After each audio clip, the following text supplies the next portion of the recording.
Olá, amados. A paz do Senhor Jesus. Vamos meditar outra vez na palavra de Deus.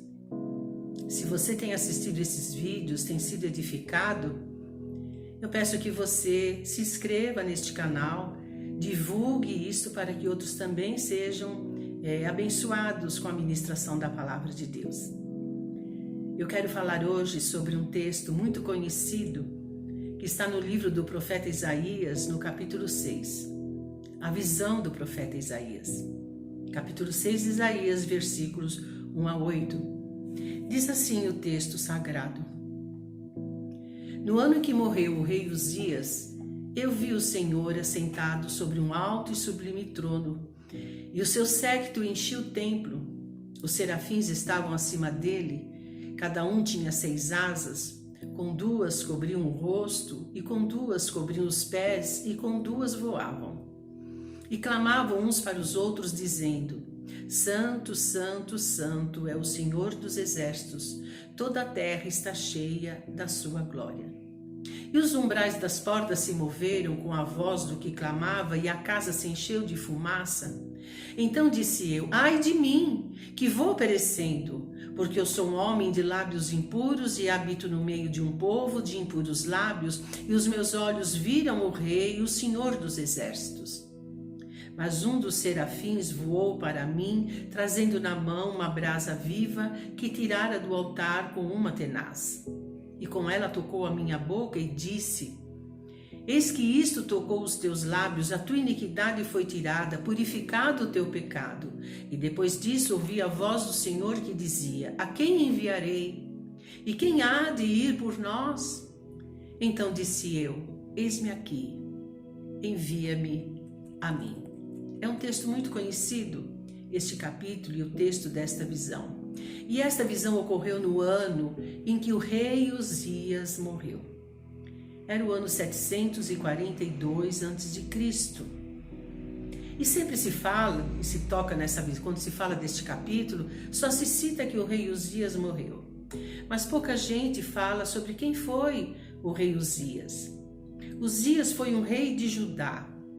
Para muitos cristãos, tudo o que eles sabem sobre quem foi o rei Uzias está aqui neste texto, nesta frase, o ano que morreu o rei Uzias, o capítulo 6 do profeta Isaías. Mas eu quero falar um pouco sobre ele antes de entrar na meditação do texto. Uma breve biografia, uma rápida história sobre o rei Uzias. Quem foi ele, Uzias foi rei de Judá, como eu já disse, entre os anos 792 e 740 a.C. Ele foi o filho e sucessor do rei Amazias no trono do Reino do Sul. Após a morte do rei Salomão, Israel foi dividido em 2 reinos, uma profecia que havia por causa do pecado de Davi. Então a nação se dividiu em 2 reinos, ficando o reino de Israel no norte, e o reino de Judá no sul. Então Uzias governava o reino do sul. Jeroboão II, o 2, era o rei do reino do norte, Israel. O reino do sul era Judá.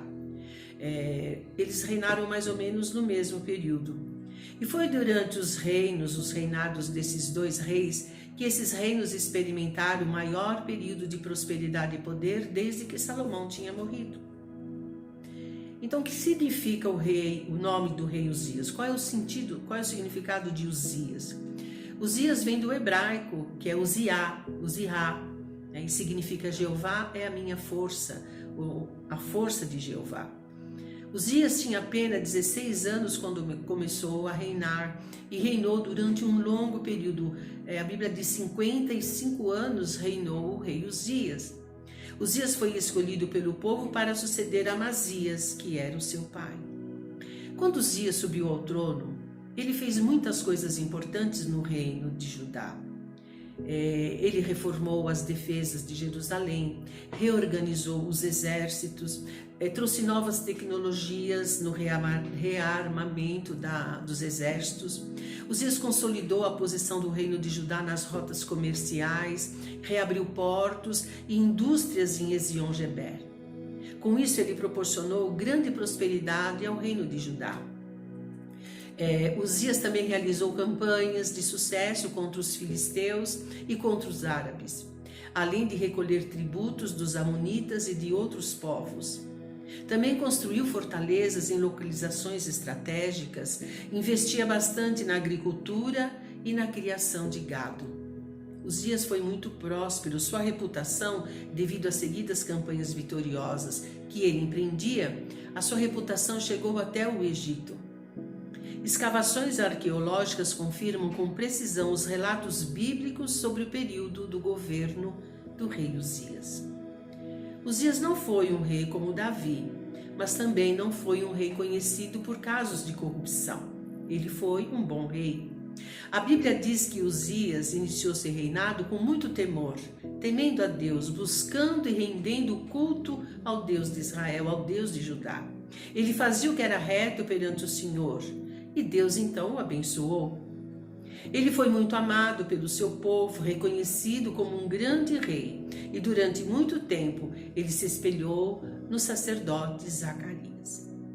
Mas num tempo determinado da sua vida, inflado pelo orgulho de seus triunfos que lhe renderam grande poder e riqueza e glória, ele entrou arrogantemente no templo e, contrariando os sacerdotes, tentou oferecer incenso no altar.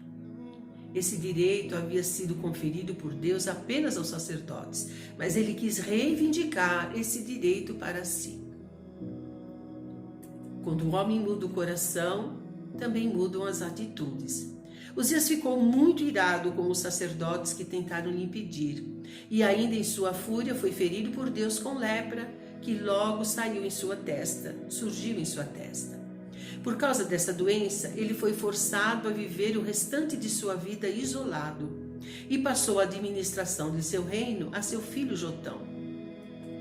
Embora os estudiosos acreditem que ele continuou sendo o verdadeiro governante até sua morte em um provável sistema de corregência com o seu filho Jotão. Quando o profeta Isaías tem a visão no trono de Deus, aquele foi o ano em que Uzias tinha morrido. Capítulo 6 de Isaías.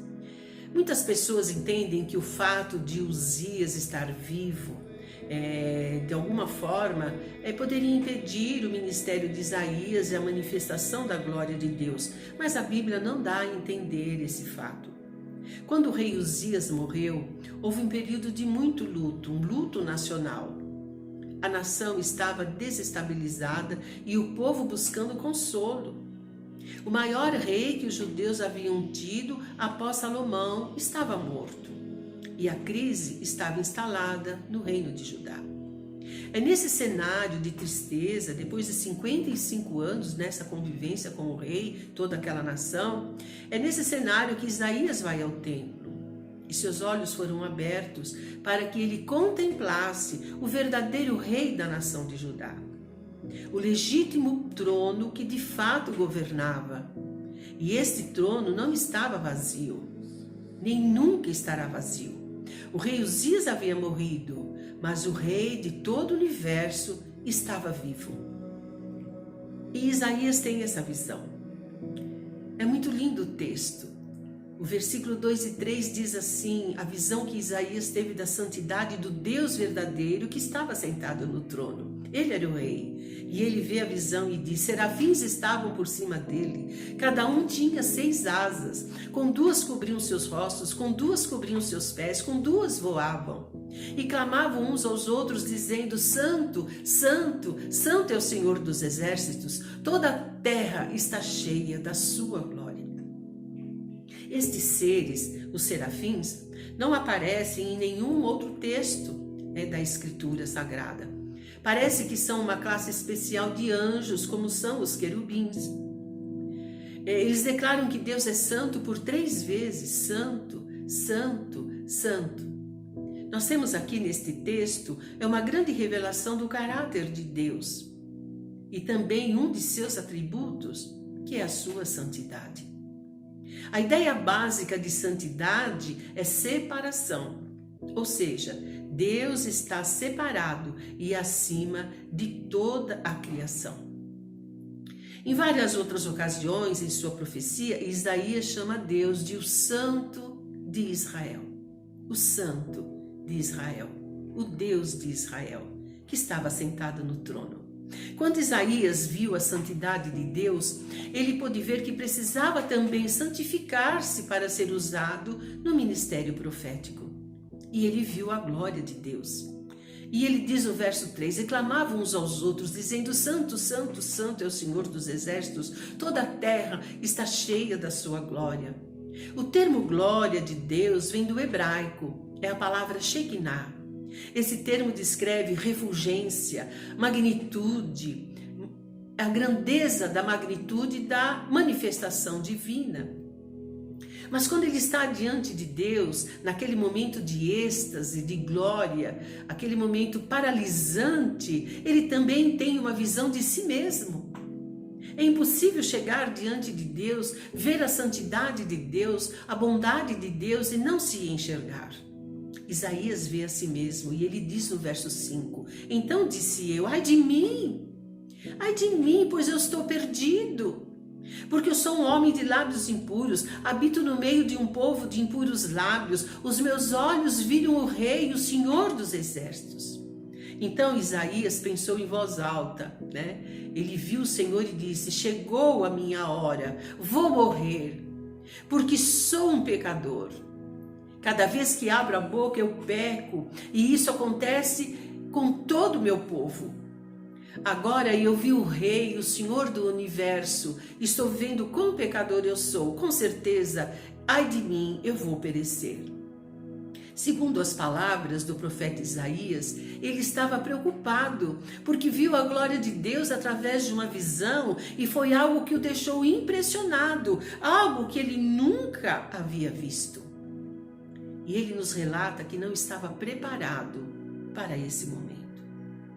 Havia uma grande preocupação, porque ele era um homem de lábios impuros e vivia no meio de um povo, igualmente como ele, de impuros lábios. E a cada vez que abria sua boca, pecava. E ele ficava apavorado, o medo tomou conta de Isaías e diz consigo mesmo que seus dias de vida tinham chegado ao fim, porque ele estava diante do Senhor. Mas Deus queria fazer uma mudança na vida dele. Quando alguém contempla a glória de Deus e tem uma percepção da santidade de Deus, acaba vendo quem realmente é, vê a sua sujeira, vê a sua miséria, a sua miserabilidade, a sua incompetência, a sua pequenez. O pecado aflora quando nós nos encontramos diante de Deus.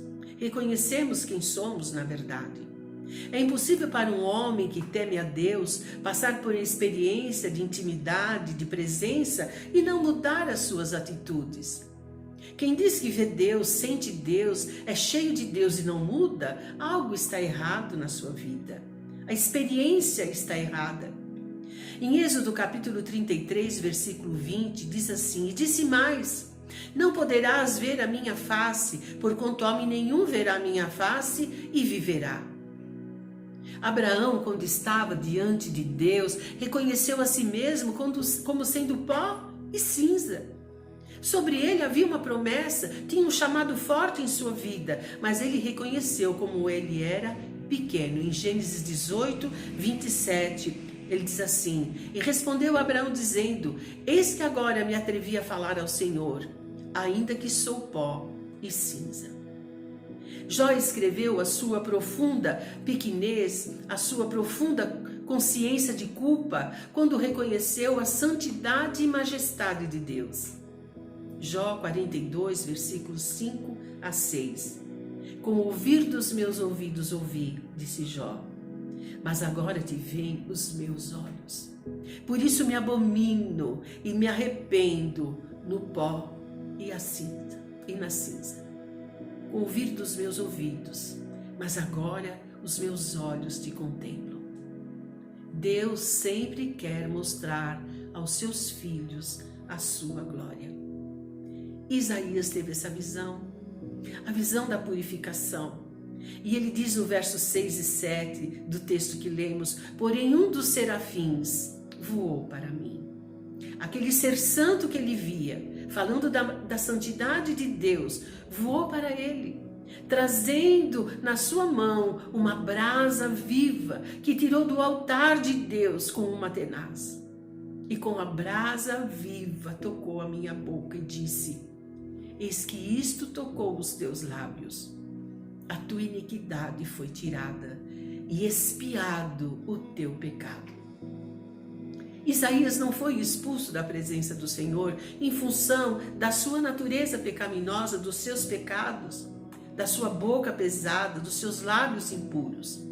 A mesma visão que lhe intensificou o sentido do seu pecado ou do seu estado pecaminoso lhe deu a certeza de sua iniquidade extirpada, de sua iniquidade perdoada.